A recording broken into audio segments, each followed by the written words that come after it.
السلام علیکم۔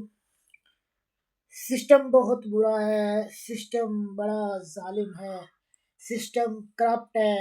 سارا دن ہم سسٹم کے خلاف باتیں کرتے رہتے ہیں، باتیں سنتے رہتے ہیں، جس سے نکلو، جس سے پوچھو، جس کے پاس بیٹھ جاؤ، وہ سسٹم کے خراب ہونے کا رونا رونا رہتا ہے۔ لیکن میرا سوال یہاں پر یہ ہے کہ سسٹم کس چیز سے بنتا ہے؟ ہم سسٹم کہتے کسے ہیں؟ ایک مشین خراب ہے، چل نہیں رہی، تو ہم کہیں گے مشین خراب ہے۔ لیکن سوال یہ پیدا ہوتا ہے کہ مشین تو مختلف پرزوں سے مل کر بنی ہے، کیا وہ پرزے ٹھیک ہے اور پھر بھی مشین خراب ہے؟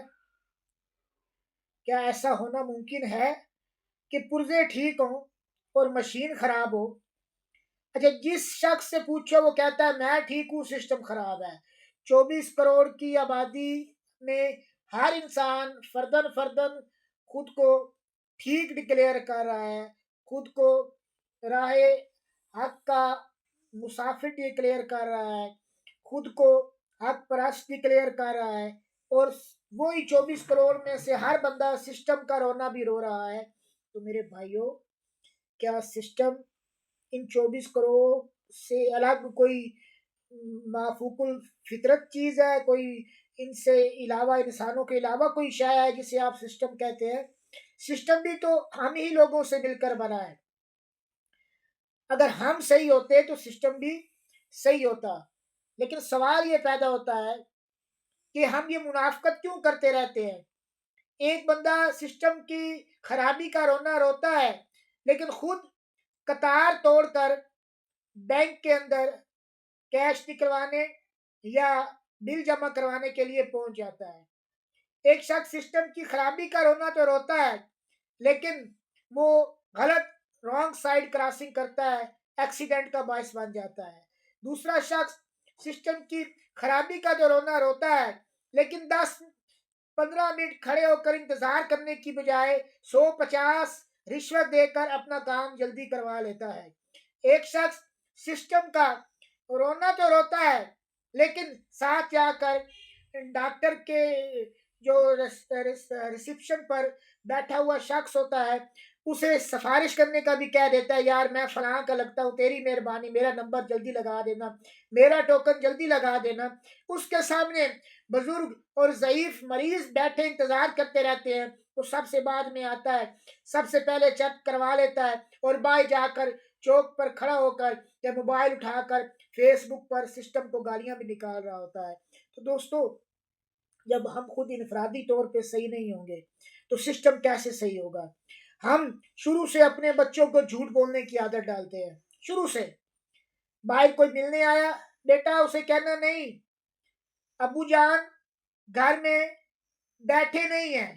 ابو جان بیٹے کو یہ پیغام دے کر خود کھڑے ہو جاتے ہیں کہ یار چلو جھوٹ بھی نہیں ہوگا، بیٹا کہے گا بیٹھے نہیں ہیں تو میں تو کھڑا ہوں نا، تو یہ جھوٹ بھی نہیں ہوگا اور میری جان بھی بار بار بندے سے بچ جائے گی، اور یہ سمجھتا ہے کہ بس میں یہ کر کے میں اللہ کے حضور بھی سرخرو ہو جاؤں گا اور بار بار بندے کو دھوکہ بھی میں دے دوں گا۔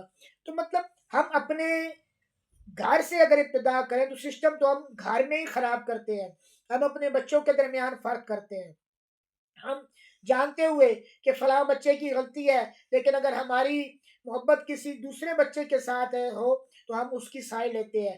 اچھا، پھر ہم اور کیا کرتے ہیں؟ ہم بچوں کے، چلو بچوں میں کم والدین ایسی تفریق کرتے ہوں گے، پھر ہمارے اور کسی اور کے بچے کے درمیان لڑائی ہوئی ہے، ہم واضح دیکھتے ہیں کہ ہمارے بچے کی غلطی ہے، نہیں ہم نے نہیں ماننا، ہم نے کہنا نہیں بھائی اس کی غلطی تھی، ہمارے بچے نے تو کچھ نہیں کیا، ہم اسے چھپائیں گے، ڈنڈی ماریں گے۔ ایسے ہی ہم کیا کریں گے کہ اگر ہماری سائڈ کے کسی بندے نے کوئی غلط کام کیا ہے تو ہم آنکھیں بند کر لیں گے، کوئی نہیں یار چھوڑو پرا کیا ہے، اور اگر ہمارے کسی مخالف نے کیا ہے تو ڈھنڈورا پیٹیں گے، جناب ہم فیس بک پہ پوسٹیں لگا رہے ہیں، واٹس ایپ پہ پوسٹیں لگا رہے ہیں۔ تو یار یہی تو ڈنڈیاں ہم خود مار رہے ہیں، سسٹم کو خراب ہم خود کر رہے ہیں، دھاندلی ہم جگہ جگہ پر خود دھاندلی کر رہے ہیں، جگہ جگہ پر خود ناانصافی کر رہے ہیں، اور سارا دن سسٹم کو گالیاں نکال رہے ہیں، سسٹم کو کوس رہے ہیں۔ تو دوستو سسٹم کو گالیاں نکالنے سے پہلے خود کو ٹھیک کریں. ایک گالی اپنے اندر بیٹھے پاپی کو بھی نکالیں. تو بلے شاہ آسمانی اڑیا پھڑدا جیڑا گھر بیٹھا اور پھڑیا ہی نہیں. یہ جو ہمارے اندر ایک گناہگار ایک مجرم بیٹھا ہوا ہے نا، پہلے اگر ہم اس کو ٹھیک کر لیں گے نا تو سب ٹھیک ہو جائیں گے. اگر ہمارے کسی دشمن کے بارے میں کوئی خبر ملے تو ہم جناب فوراً پروپیگنڈا کر کے پورے شہر میں پھیلا دیتے ہیں. اور اگر ہمارے اپنے بارے میں کوئی خبر لے آئے، ہمارے پیارے کے بارے میں لے آئے، تو پھر ہمیں قرآن کی آیت یاد آتی ہے کہ اللہ تعالیٰ نے یہ فرمایا ہے کہ پہلے تحقیق کرو، اگر کوئی فاسق خبر لے کر آئے پھر اس پہ یقین کرو. قرآن کی آیت برحق ہے اور دونوں کی طرف آزمائیں. اگر اپنے کے بارے خبر آئے تب بھی تحقیق کریں، اگر دشمن کے بارے میں خبر آئے تب بھی تحقیق کریں.